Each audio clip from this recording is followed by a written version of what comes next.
జనగామ జిల్లాలో లారీ బీభత్సం సృష్టించింది. వరంగల్ హైదరాబాద్ జాతీయ రహదారిపై కొమల్ల వద్ద ఉన్న టోల్గేట్ క్యాబిన్లోకి లారీ దూసుకెళ్లింది. ప్రమాదంలో టోల్గేట్ క్యాబిన్లో ఉన్న టోల్ సిబ్బందికి గాయాలు కావడంతో ఆసుపత్రికి తరలించారు. ఇక ఘటనలో టోల్ క్యాబిన్ పూర్తిగా ధ్వంసం కాగా ఓ కారు డ్యామేజ్ అయింది. లారీ డ్రైవర్ మద్యం మత్తులో ఉన్నట్లు పోలీసులు గుర్తించారు. కేసు నమోదు చేసుకున్న పోలీసులు దర్యాప్తు చేస్తున్నారు.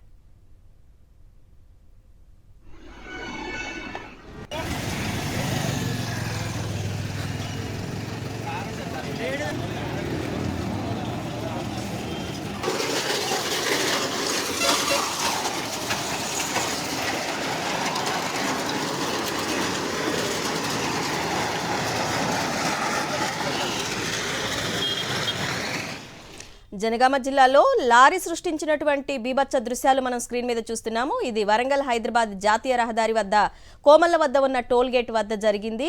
లారీ డ్రైవర్ మద్యం మత్తులో అతి వేగంగా లారీని నడపడంతో అది క్యాబిన్లోకి దూసుకెళ్లింది. ప్రస్తుతం టోల్ గేట్ సిబ్బందికి గాయాలై ఆసుపత్రిలో చికిత్స పొందుతున్నారు. ఇక ఈ ఘటనలో టోల్ క్యాబిన్ పూర్తిగా ధ్వంసమైంది. కారు కూడా డ్యామేజ్ అయింది. ఈ ఘటనలో లారీ డ్రైవర్ పూర్తిగా మద్యం మత్తులో ఉన్నట్లు పోలీసులు కేసు నమోదు చేసి దర్యాప్తు చేస్తున్నారు.